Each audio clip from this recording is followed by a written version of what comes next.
Secret agent man, secret agent man. They've given you a number and taken away your name.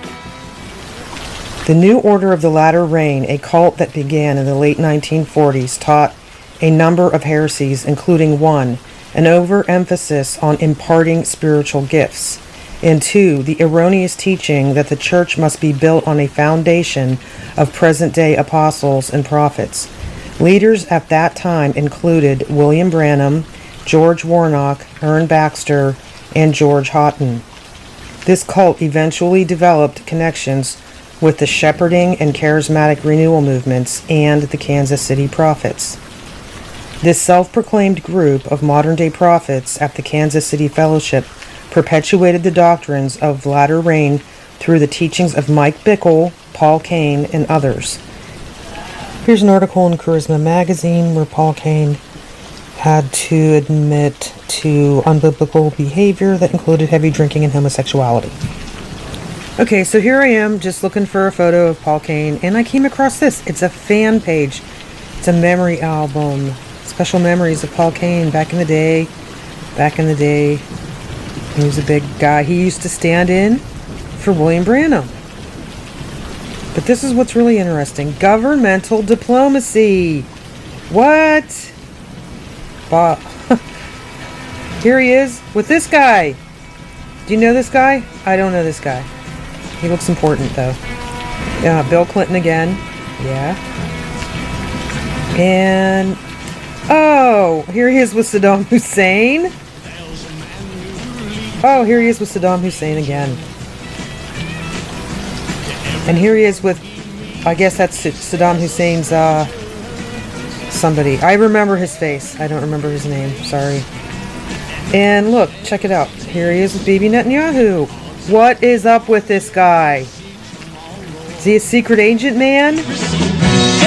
I'm just putting this video up real quick. I'll probably add it to another video later.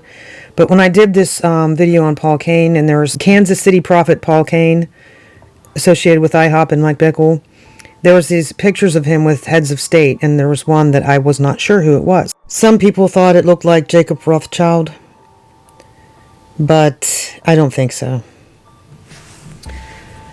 Okay, here we are again at this website, the ministry of paulcain.com, Special Memories Gallery.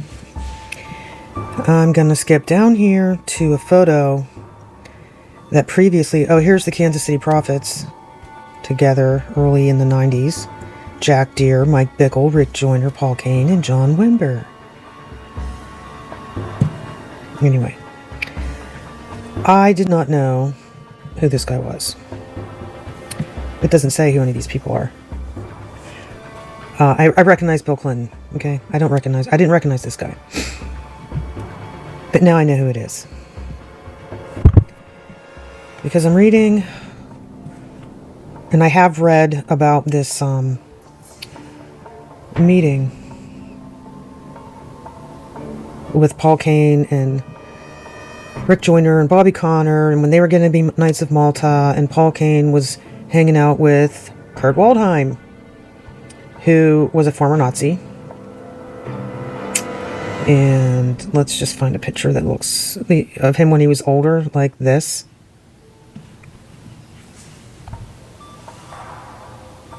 This guy, ex-Nazi. Is that him?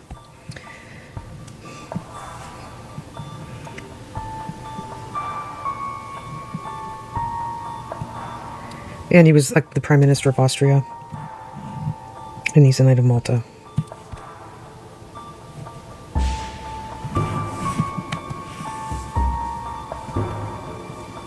Oh, and of course he was the former UN chief. What a world. What a world. What a world. Okay, there's more to this connection because I did do a video. I'll leave a link below. About Rick Joyner, Paul Cain, Bobby Conner over in Germany, going through Hitler archives, how they were all made Knights of Malta. And these This story is based on a Rick Joyner audio from Morningstar Ministries. And he does mention Kurt Waldheim wanted to get connected with them so they could become Knights of Malta. I mean, these are his words. So I will leave a link below to the article from the Rick Joyner and Paul Cain video, and I will leave a link to the article as well.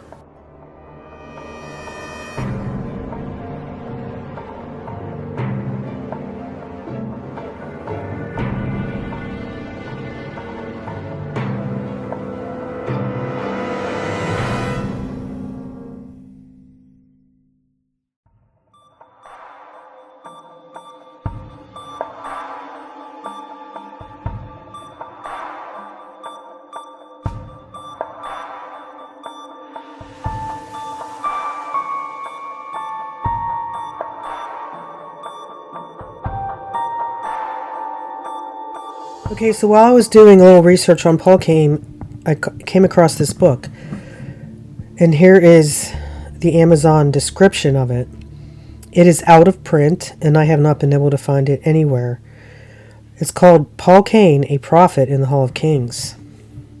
He is Dr. Paul Cain, evangelist and public speaker for over 60 years, former senior diplomatic advisor for the Washington Federal News Service, consultant to CIA, DIA, Intelligence Agency, Paranormal Division, consultant to the FBI, National Center for Intelligence and Counterterrorism, and presidential consultant and special envoy for 3 presidents.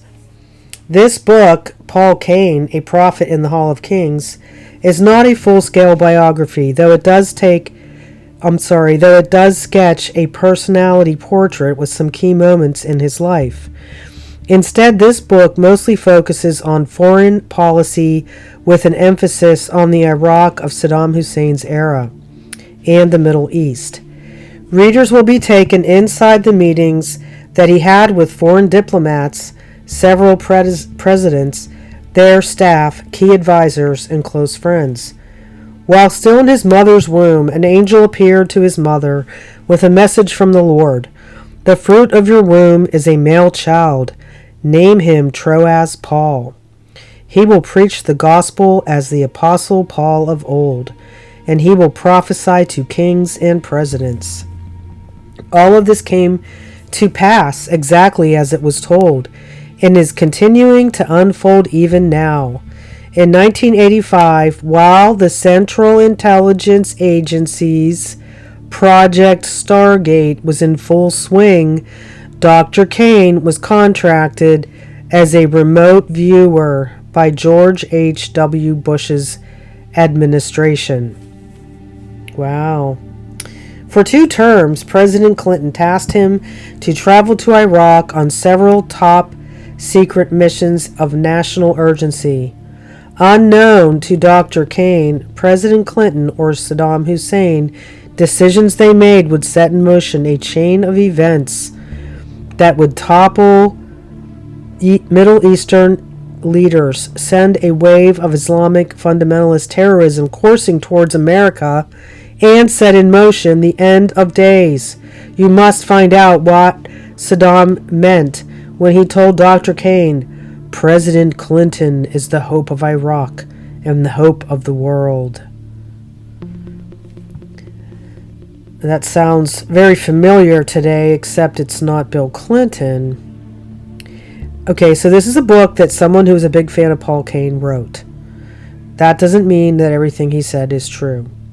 But we do have a lot of photos that show him with all these different leaders, so maybe there is something to this.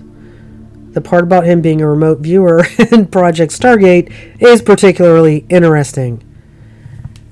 Wow. I cannot believe what I just read. I was really not expecting to find that. Is this guy really a secret agent, man? Is this prophet a government agent and a remote viewer? We're going to look into what remote viewing is, and it's very interesting. Is it possible some of these prophets have been trained in this, or what? I don't know.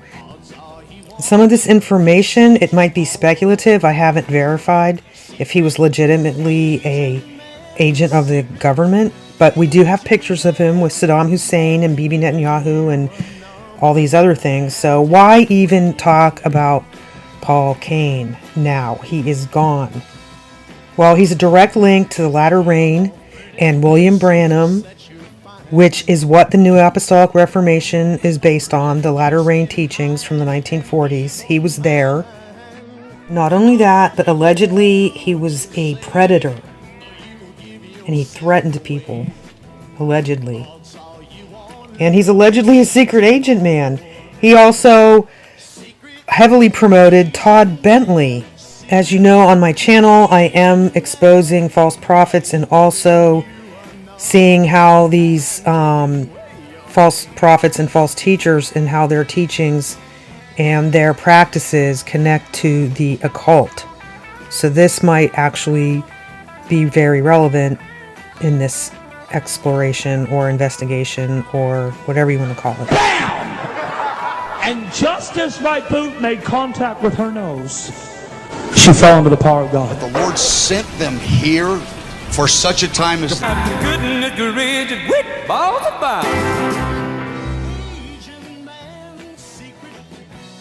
Welcome to Grant and Hope's podcast, where we explore themes around the prophetic and the supernatural. As staff at the International House of Prayer in Kansas City, we desire to equip the saints for the work of ministry in the power of God. Remembering Paul Cain. On February 12th, 2019, Paul went to be with the Lord Jesus Christ. His prophetic gift, I saw some of the most amazing things I've ever witnessed with a word of knowledge anyway. And Paul was born in Texas in 1929. While still in his mother's womb, an angel appeared to his mother with a message from the Lord. He went through a period, and of course it was illuminated that he had been in some immoral activity, relationships for some time, homosexual relationships. And to me, it's not whether it's homosexual or anything, it's whether it's immoral or not. The fruit of your womb is a male child. Name him Paul.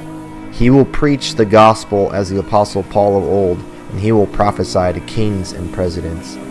And we tried to work with Paul through that period of restoration, but he became very aggressive, and then decided he was going to not stay under our ministry to help him get through this and get free of the strongholds that were working his life. And Mike Bickle, myself, Jack Deere, we told him, if you leave this process, we have got to go public, because we felt like he was threatening, especially to young men. And we had a number of examples and evidence, but Of this came to pass exactly as it was told. In 1985, while the Central Intelligence Agency's project Stargate was in full swing, Dr. Cain was contracted as a remote viewer by George H.W. Bush's administration. some things would get a hold of Paul, especially when he was drinking.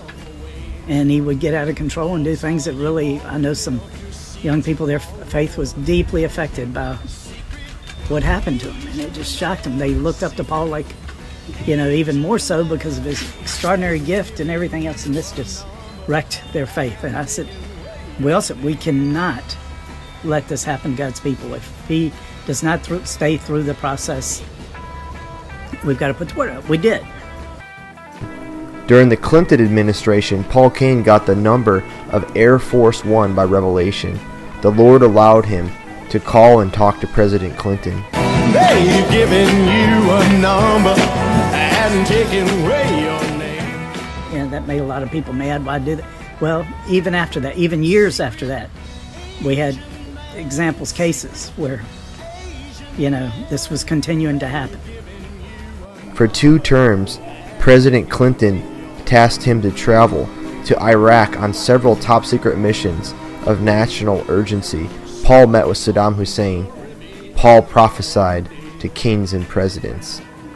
And it just so happened he was also saying, look at the power and the way God used me in these recent meetings. And then when I heard what he shared in those meetings about having lived a celibate life his whole life, and I just had to tell him, I said, Paul, we know you did not live a celibate life. I said, as long as you keep saying that, which is not true, I don't believe you've even repented, much less been through a true restoration, effective restoration process. I was thinking about Paul Cain, and I was thinking about just a memory that I have of when I first met him. It was back in October 2010. I was a third-year Bethel student.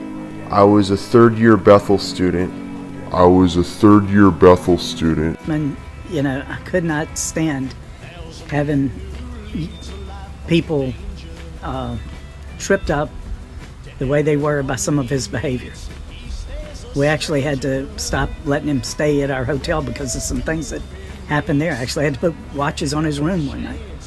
That's the kind of thing that was going on. And it was after a Sunday night service. I and a couple of friends, we went down to In-N-Out Burger, like you do after Sunday night service. And I had the amazing privilege and honor to sit in with a small group of students with Paul Cain just on one of the tables on the outside of In-N-Out Burger. This is not acceptable behavior. It's not acceptable for any Christian, but much less a leader or someone with major influence like that. Because the more authority you have, the more people you hurt with this kind of behavior. But Paul told us just about, one of the things I remember is he told us about the heart of President Bill Clinton and his genuine heart for the Lord. And when Paul first met President Bill Clinton, he told Bill, I don't like politicians, hypocrites, and heretics. And President Clinton asked him, in that order? In that order? Paul said, yes. And just for those of you who might be prone, if any who would hear this might be prone to just speculate about things worse than the immorality, to me it was the threatening, the things he said he would do to people if they ever breathed a word of his misbehavior, and the kind of threats. I was subject to those myself. He threatened me with things I didn't even believe a human mind could go there and come up with stuff like that. He said he's going to tell the world anyway and accuse me of all this. But he went probably further with others, because I pushed back real hard, real fast. Other people got manipulated, got threatened, lived under this dark cloud of what Paul would do to them if he breathed a word. But Paul first met President Bill when he was president-elect in the early 1990s. And I found a conversation from Paul with Bill, very revealing Bill's heart for God and trust in the supernatural in this conversation. Here's the quote this is what Bill told Paul Cain. I believe in the prophetic more than most people believe I would. I believe in the prophetic more than you may think I do, Paul. I believe that if there ever was an assassination attempt on my life, I believe God would show you any plans ahead of time. In fact, I'm going to give you every single one of my contact numbers and ways to get a hold of me, so if God does warn you, you have full access to talk to me at any time. And it was the worst evil I have ever witnessed coming from anyone. I don't even know how a human mind could go there. And from someone that I had 2 days before, 3 days before even, thought was one of the greatest men I ever knew. And in some ways he was. This is the thing, he was. We've got to learn from this lesson. Many people claim, and many others question, the existence of ESP, extrasensory perception. Aaron Moriarty of 48 Hours has gone searching for answers. This is Uri Geller. In the 1970s, a handsome ex-Israeli army paratrooper popularized extrasensory perception, or ESP.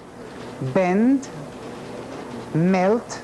Uri Geller claimed he could bend spoons with his mind. Look, you see? See inside sealed containers. The steel ball is found. And even read other people's minds. As you can see, he is quite elated about getting the right answer. It was great television. But offstage, Geller had also caught the eye of the intelligence community. And this is where it got very interesting, because scientists would consider, wait a minute, maybe we can read the minds of other government officials. Maybe we can see inside a nuclear facility in Russia. It sounds incredible, but it's true.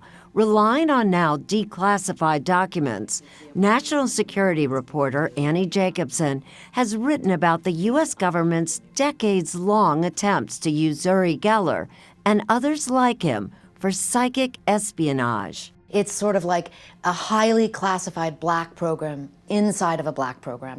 One, because you don't want the Russians or the Chinese to know what we're doing. And two, because a lot of scientists didn't want their colleagues to know what they were doing because of the embarrassment factor.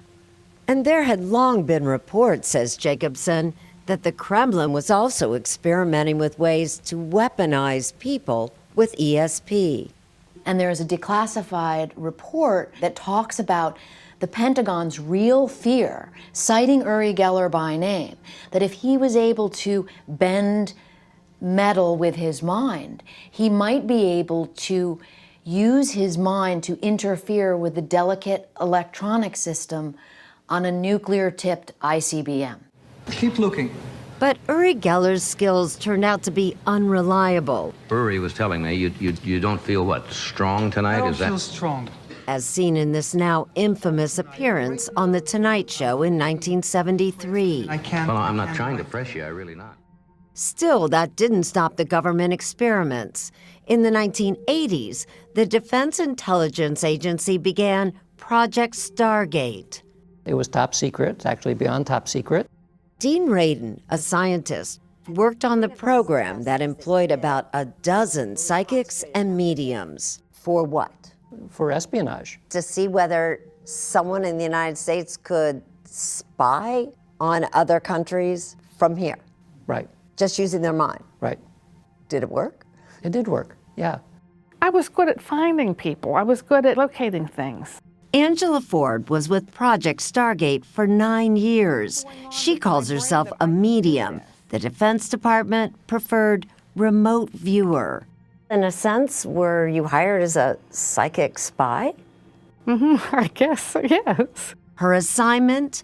To look for missing hostages and fugitives without ever leaving this building at Fort Meade in Maryland. I was called into session and my boss asked me, "Where is Charles Jordan?" In 1989, Ford says she was able to psychically track down a former customs agent who had allegedly gone rogue. I said, "The man is in Lowell, Wyoming," and I spelled it Lowell. Ford was off by a letter. It was Lovell, Wyoming.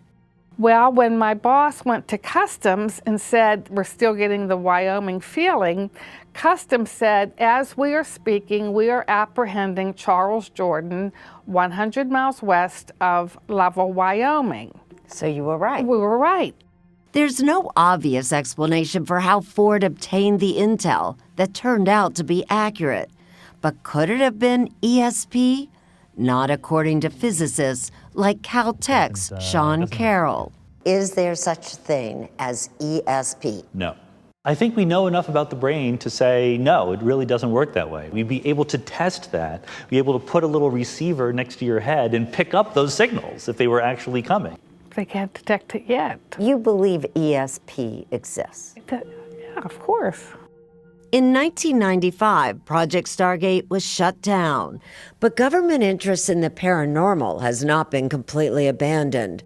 Writer Annie Jacobson says the military is studying soldiers who seem to be able to sense danger. An example would be a soldier out in the battlefield with a unit, and the one soldier says, "Let's not go down that street any further. I sense an IED." They'll send a robot out, and the robot will locate the buried IED. It's called precognition, sensing what will happen before it does. Dean Radin, now at the Institute of Noetic Sciences that studies ESP, put me through a test. This experiment is going to see if your body responds before you see an emotional picture as compared to before a calm picture. And there we go. If the pupils of my eyes dilate before the disturbing ones appear on the screen, that's precognition. And I'm going to find out whether I have any special powers. We'll find out. And the answer is yes. That I am reacting before I'm seeing an emotional picture. 5 seconds before. Whoa, I sure didn't see that coming, which is why I have my doubts. But those who have seen people like Uri Geller and Angela Ford in action say you can't dismiss the idea that some people may have ESP. What we're talking about is something like a talent, similar to musical talent or sports talent. So there will be some people who are at the Olympic level. Most of us aren't there. There's instances of unusual situations, but there is no proof. It does not pass scientific muster.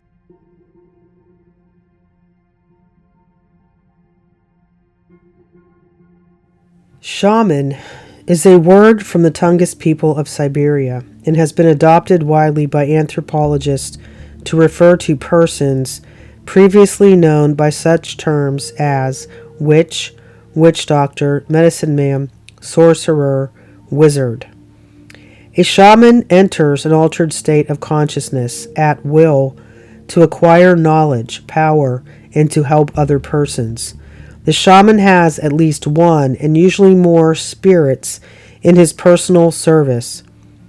To perform his work, the shaman depends on special personal power, which is usually supplied by his guardian and helping spirits. That's Michael Harner, anthropologist and shaman. Then the Lord said unto me, the prophets prophesy lies in my name. I sent them not, neither have I commanded them, neither spoke unto them. They prophesy unto you a false vision and divination, and a thing of naught, and the deceit of their heart. Jeremiah 14:14. If there arise among you a prophet or a dreamer of dreams, and giveth thee a sign or a wonder, and the sign or the wonder come to pass whereof he spoke unto thee, saying, Let us go after other gods, which thou hast not known, and let us serve them.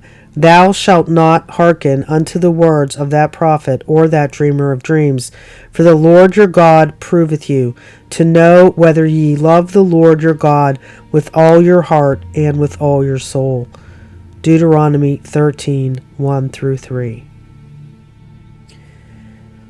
I am reading an excerpt from Occult Invasion by Dave Hunt, and this is Chapter 5, Remote Viewing. Protection from the Wrong Side. While Professor Courtney Brown, as a guest on Art Bell's late-night radio program Coast to Coast, carried on more than 300 stations, Bell mentioned that international best-selling author Malachi Martin, Jesuit priest and one-time professor at the Vatican's Pontifical Biblical Institute, had called remote viewing nitroglycerin to the soul. In response, Brown tried to distinguish between the type of remote viewing that the military employs and the scientific remote viewing, SRV, taught at the Farsight Institute, headed by Brown, which allegedly is used only for the good of others. Brown implied that those involved at his institute are under spiritual protection because all students and instructors engage in transcendental meditation each evening. Yet TM itself is unquestionably part of the occult. This author has interviewed ex-TMers who, after becoming involved in TM, transcendental meditation, were invaded by demons or suddenly found themselves apparently out of their bodies, up on the ceiling, looking down upon themselves. Former TM instructor R.D. Scott tells of numerous terrifying occult episodes among meditators during training courses under Maharishi Mahesh Yogi, TM's founder. These experiences could not be figments of the imagination because often more than one person witnessed the same manifestations simultaneously. Meditators being thrown across the room, visions of floating green eyes, creatures of light floating above the puja table during initiation ceremonies, as well as demons jumping down mediators' throats and possessing them, ghoulish creatures materializing periodically to stare with terrifying expressions at meditators, or fearful processions of otherworldly creatures appearing suddenly and seen by many witnesses. On the basis of the testimony of numerous former TMers, including some who had attained high levels in the organization, transcendental meditation is not a practice in which to engage for spiritual protection. That Professor Brown believes that TM provides such protection would indicate that he is badly deceived and is receiving his protection not from God but from the enemy of his soul. That he could entertain such error and that his entire organization is similarly deceived does not commend remote viewing. Art Bell later interviewed Father Malachi Martin and Major Ed Dames together on his program. Martin has been an advisor to popes and is an exorcist who uses traditional Roman Catholic ritual to confront the demonic. He claims to have seen overwhelming proof of Satan's existence, believes in demonic possession, which he documents in his bestseller Hostage to the Devil, and allegedly has seen many demonized persons set free through the Catholic ritual of exorcism. A fascinating dialogue. The discussion centered around Martin's statement that remote viewing was nitroglycerin to the soul. Surprisingly, Malachi Martin did not consider remote viewing to be part of the occult, nor was he opposed to it as long as it was done scientifically, Martin explained. If it's not done with the proper motivation and scientifically with the proper methods and checks and balances, it can disrupt the soul. We exorcists found that those who did remote viewing or channeling without any of those safeguards that you, Major Dames, just described, that they underwent very severe disturbances and disruptions of their normal persona and also had manifestations that could only be explained in the light of Luciferian intervention in human beings. Martin presented his belief that there are three levels of reality: the supernatural order, God and all that belongs to him; the natural order, the entire physical universe; and the in-between middle plateau. Those who enter that plateau can exercise these paranormal powers of the soul that can apparently be sharpened and developed. But there is also a danger, according to Martin.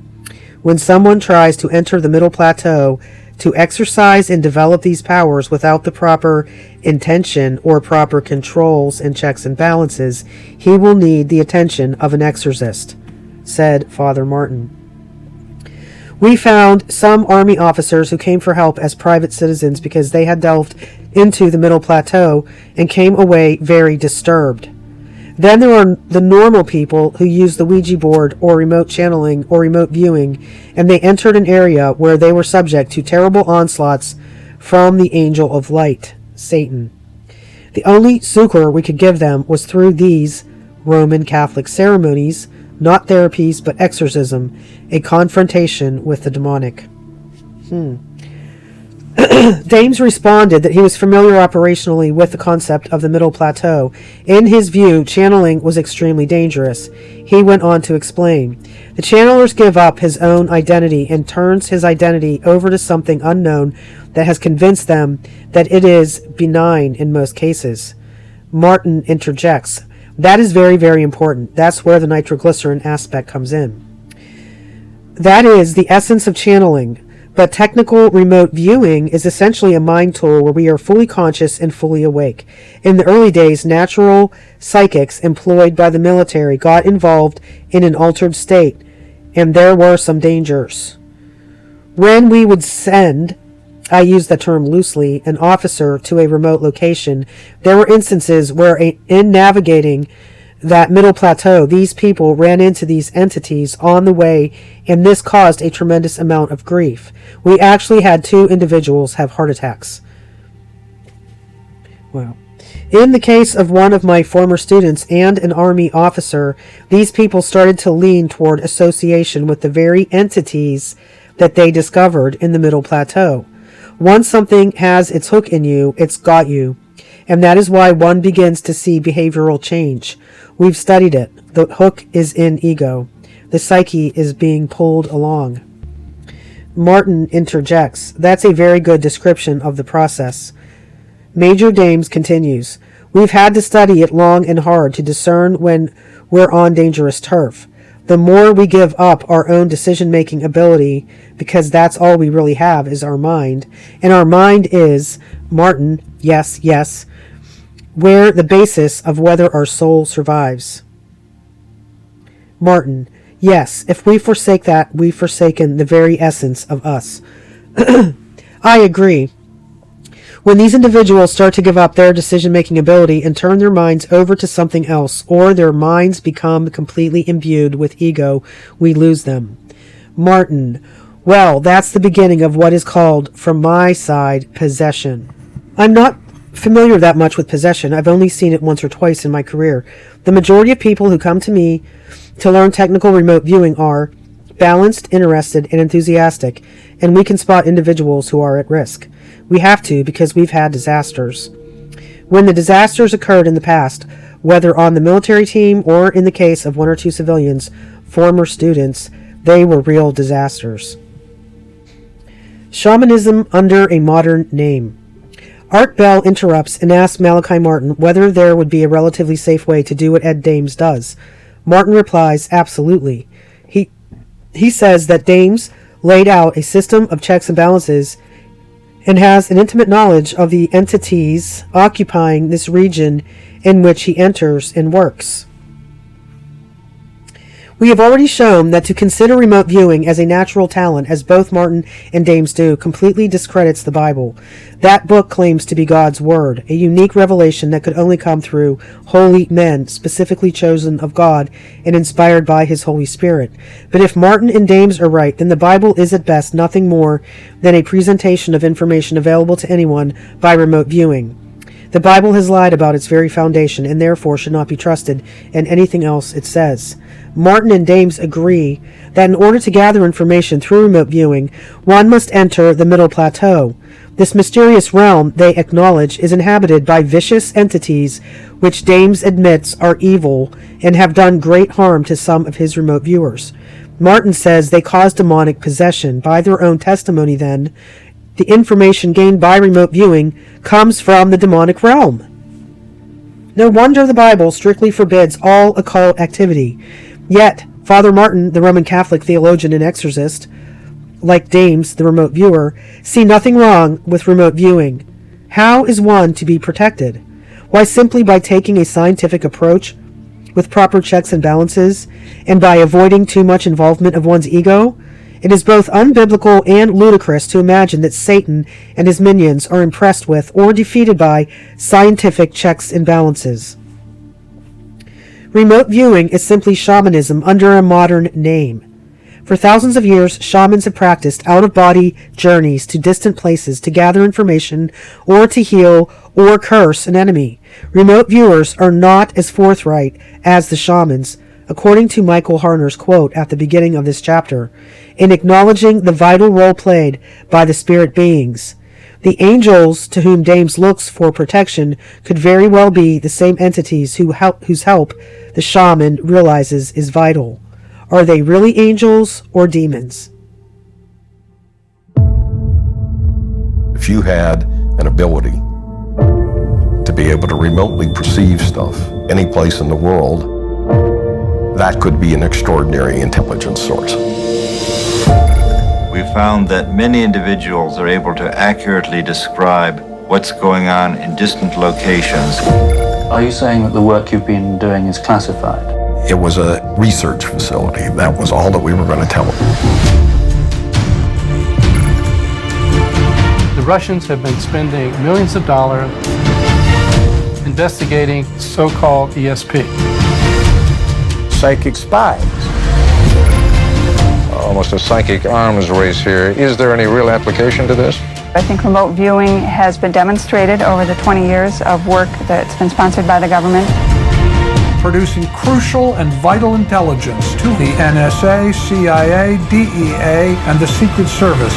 I began to feel frightened. The KGB did it, man. What's really going on here? State-sponsored assassination attempt. The CIA was lying. They wanted to kill the program. A storm brewing. This is real. I say no more secrets. Let this information out.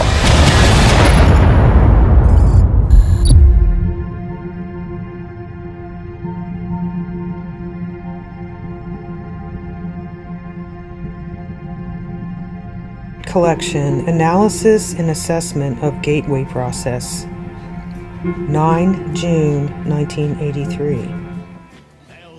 Okay, this is a document that I had found a few years ago, and I thought it was very interesting or kind of mind-blowing, but I never thought I would be using this on my channel that I made because it didn't seem to be connected, you know.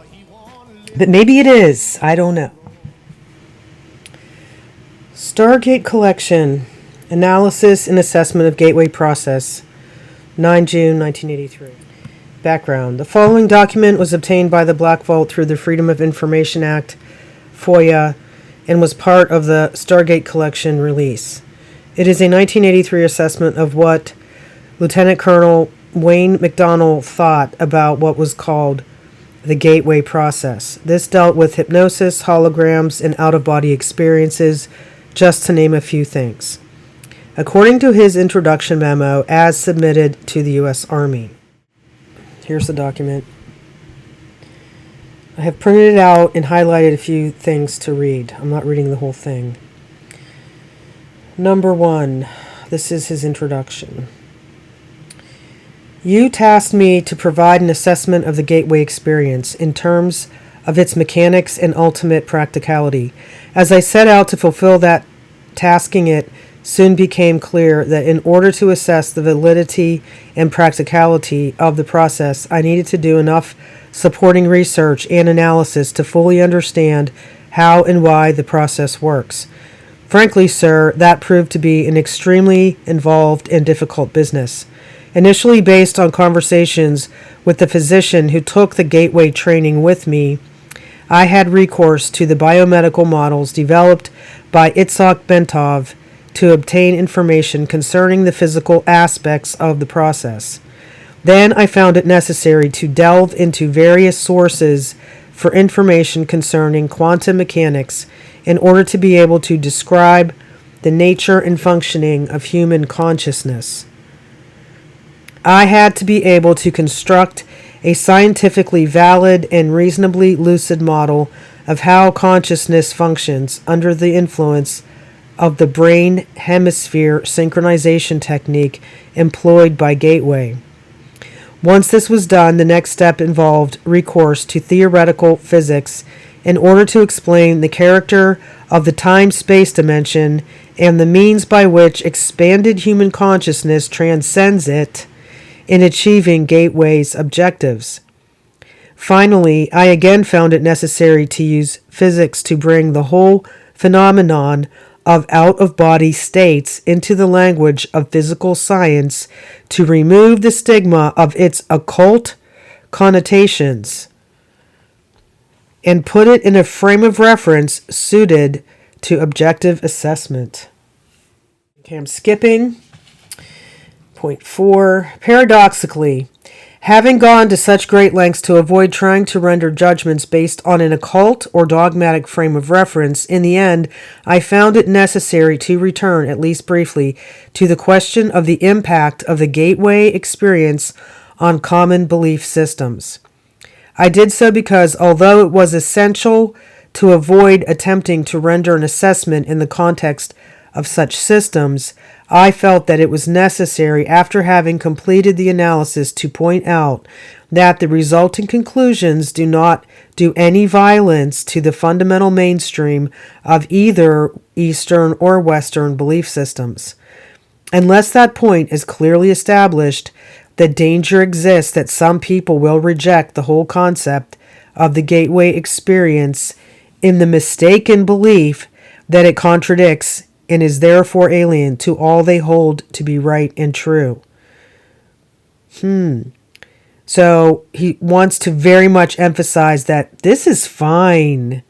This is all good. It's not a cult. It's not anything dangerous if you're a Christian and you believe in the Bible. But you'll see as we go on if that's true. Okay, so I'm just going to skip over and read a few of the some of the headings and stuff. The Gateway Experience, Brain Hemisphere Synchronization in Perspective. We're going to talk about hypnosis, transcendental meditation. Then there's all these little maps of the brain. I'm going to keep going. Here's a good one. The Bentov Biomedical Model, as described in a book by Lee Sanella, MD, entitled Kundalini Psychosis or Transcendence, states that the standing acoustical waves are the result of the altered rhythm of heart sounds, which are occasioned by prolonged practice of meditation, and which set up sympathetic vibrations in the walls of the fluid-filled cavities which comprise the third and lateral ventricles of the brain. Then there's I just thought it was interesting that they're talking about Kundalini psychosis or transcendence, biofeedback, gateway and hemisync. Now that we have briefly profiled the basic mechanics of the principal techniques for altering or expanding consciousness, which share some of the objectives and or methods employed in the gateway experience, we may proceed to focus on what that technique actually involves. Fundamentally, the gateway experience is a training system designed to bring enhanced strength, focus, and coherence to the amplitude and frequency of brainwave output between the left and right hemispheres so as to alter consciousness, moving it outside the physical sphere so as to ultimately escape even the restrictions of time and space. What? This is what our military is investigating. Okay, lamps and lasers, frequency following response, role of resonance. I'm just going to keep going. Here we go. Consciousness and energy. Holograms. Number 18, time-space dimension. Up to this point, our discussion of the gateway process has been relatively simple and easy to follow. Now the fun begins. Gateway involves more than just perception of those aspects of the universal hologram which can be accessed in the dimension of time-space as we know it. To explain how and why human consciousness can be brought to transcend the limitations of time-space is the next task which must be addressed. To do this, we must first appreciate what time and space are in order to understand how the dimension that they constitute can be transcended. Physicists define time as a measurement of energy or force in motion. In other words, it is a measurement of change. Are they talking about time travel? Dimensions in between. Now that we have postulated the legitimacy of the assertion that energy forms which compose consciousness can move beyond the time-space dimension, we need to turn our attention to the energy forms which inhabit those dimensions between time, space, and the absolute. In so doing, we may better perceive the form that reality assumes when we encounter it in those intermediate dimensions. Number 22, special status, out-of-body experiences. Although human consciousness can, with enough practice, move beyond the dimension of time-space and interface with other energy systems in other dimensions, the entire process is appreciably enhanced if that consciousness can be detached in large measure from the physical body before such interface is attempted. Wow. Number 26.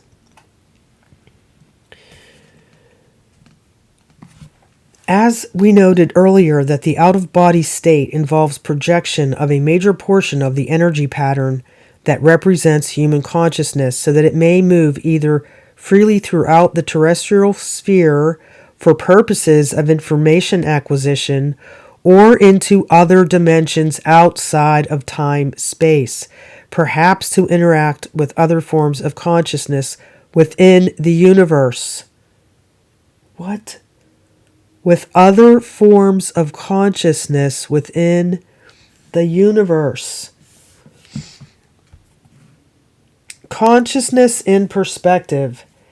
Having ascertained that human consciousness is able to separate from physical reality and interact with other intelligences in other dimensions within the universe, and interact with other intelligences in other dimensions within the universe.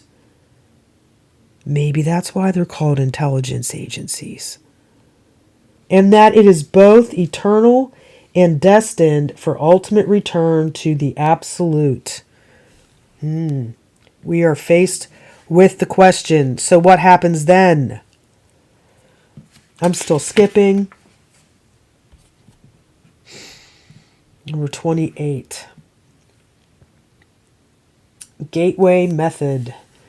Having put the gateway experience in context by postulating a structural outline of how and why it seems to work, and having shown what it is designed to achieve, the time has come to examine the specific techniques which compromise the gateway training process. And then it talks about high energy states and transcendental meditation. And where is it? The gateway process begins by teaching the individual participant to isolate extraneous concerns in a visualization device called an energy conversion box.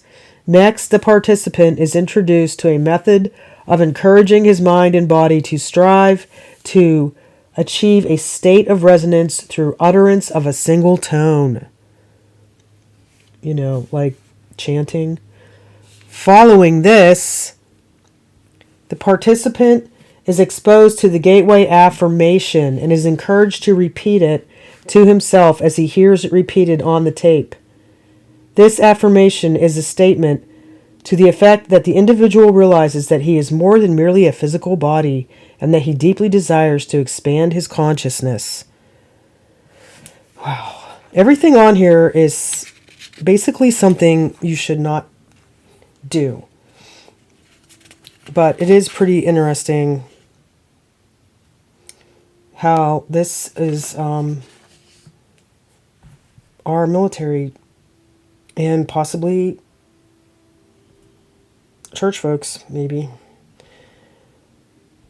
They even have an energy bar tool, like a magic wand.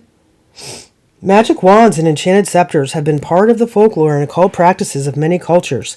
The scepters, staffs, and maces carried by monarchs and high priests alike occur with such frequency in the history of bygone eras as to suggest that at the very least these items are aspects of some type of archetypical symbol, which the human mind seems to appreciate. And that also reminds me of Robin Bullock and Kat Kerr, and they're always going around with their staffs and their sticks, their wizard sticks. Anyway, in any case, the energy bar tool technique involves envisaging a small, intensely pulsating dot of light which the participant charges in his imagination with enormous energy until it is virtually pulsating.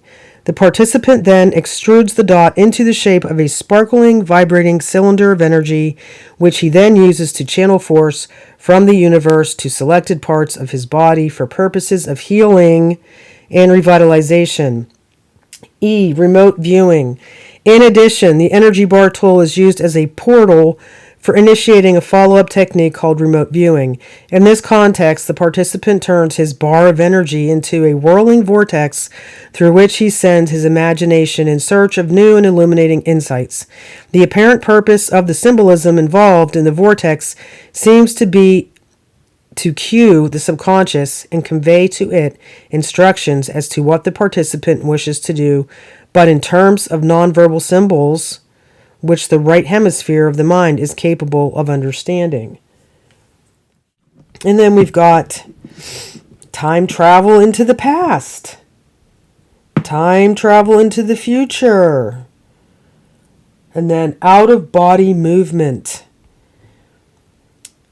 This remarkable phenomenon has been saved for discussion in detail until last because of the interest which it occasions in special circumstances involved in its attainment.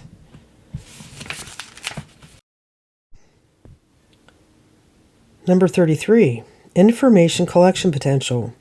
The information acquisition potential associated with the out-of-body state seems to attract the most attention from the standpoint of developing practical applications for the gateway technique.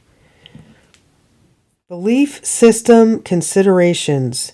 In 1967, Alexandra David Neal and Lama Yongden wrote a book entitled Secret Oral Teachings in Tibetan Buddhist Sects, from which the following quote is taken.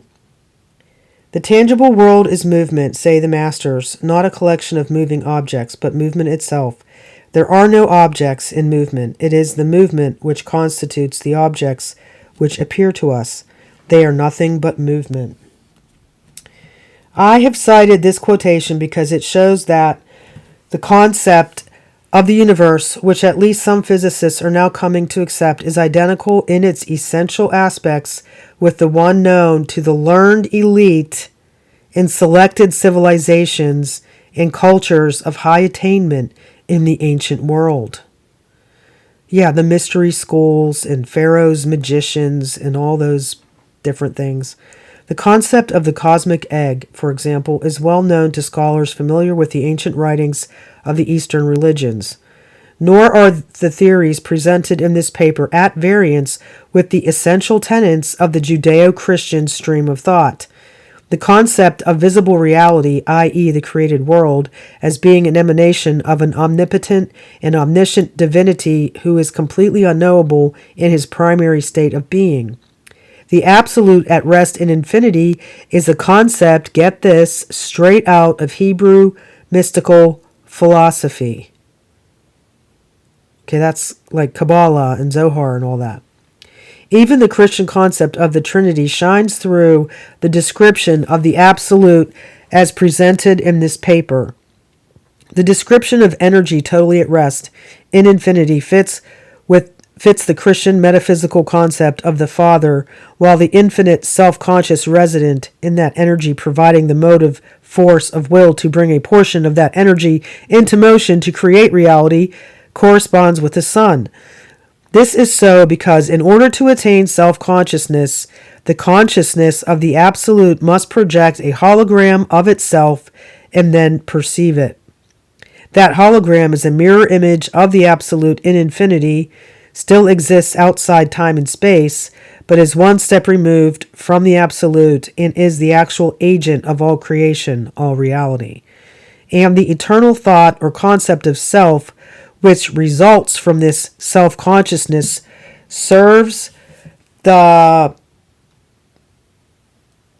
This is the missing page. This is the missing page in this document that goes from 24 to 26. It's a famous missing page. And that was very interesting. I am so glad that we have the Bible to read instead of that. And you can see how they're trying to sell this as conducive to Christianity. Conclusion. There is a sound, rational basis in terms of physical science parameters for considering Gateway to be plausible in terms of its essential objectives. Intuitional insights of not only personal but of a practical and professional nature would seem to be within bounds of reasonable expectations. However, a phased approach for entering the Gateway experience in an accelerated mode would seem to be required if the time needed to reach advanced states of the altered consciousness is to be brought within more manageable limits from the standpoint of establishing an organization-wide exploitation of Gateway's potential. The most promising approach suggested in the foregoing study involves the following steps, which I'm skipping, but we are going to skip. I'm not trying to learn how to do that, but there are a couple at the end here that I think are very interesting, like J. Be intellectually prepared to react to possible encounters with intelligent non-corporeal energy forms when time-space boundaries are exceeded. Be intellectually prepared to encounter intelligent non-corporeal, meaning without bodies, energy forms. And K, arrange to have groups of people in Focus 12 state unite their altered consciousness to build holographic patterns around sensitive areas to repulse possible unwanted out-of-body presences.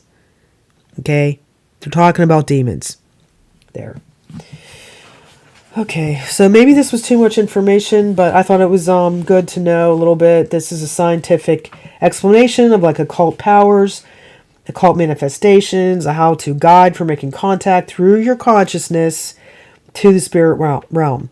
And in respect to the fact that we have so many people constantly in the NAR and other people too, talking about all these experiences they're having, trips to heaven, throne room experiences, visions of Jesus, visions of angels, really real experiences that seem very real to them. And I think some of them really are having real experiences. And maybe some of them are lying and they just want you to have some of these experiences.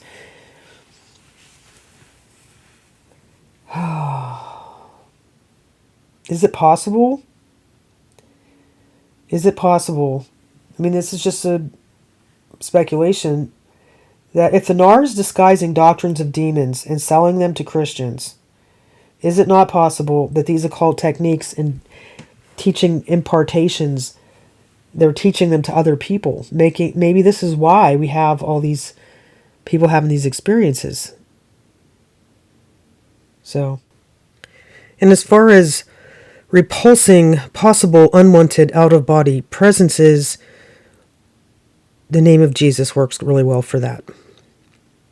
And this is also why God forbids very, very strongly in the Bible to not practice any of this occult nonsense.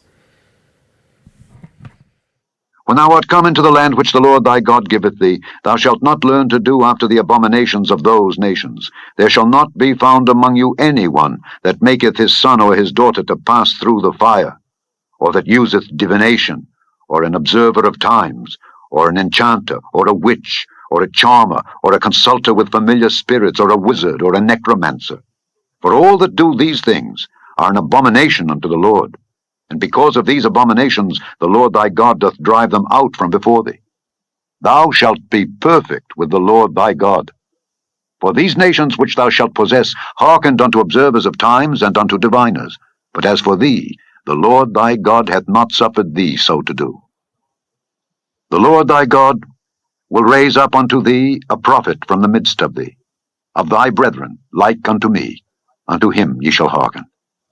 According to all that thou desiredst of the Lord thy God in Horeb in the day of the assembly, saying, Let me not hear again the voice of the Lord my God, neither let me see this great fire any more, that I die not. And the Lord said unto me, They have well spoken, that which they have spoken. I will raise them up a prophet from among their brethren, like unto thee, and will put my words in his mouth, and he shall speak unto them all that I shall command him. And it shall come to pass, that whosoever will not hearken unto my words which he shall speak in my name, I will require it of him. But the prophet which shall presume to speak a word in my name, which I have not commanded him to speak, or that shall speak in the name of other gods, even that prophet shall die. And if thou say in thine heart, How shall we know the word which the Lord hath not spoken? When a prophet speaketh in the name of the Lord, if the thing follow not, nor come to pass, that is the thing which the Lord hath not spoken. But the prophet hath spoken it presumptuously. Thou shalt not be afraid of him.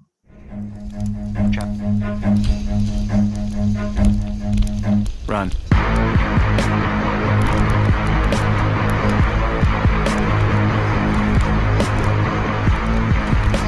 There's just one name that can keep you out of hell, and it's the name of Jesus. The name of Jesus. The name of Jesus.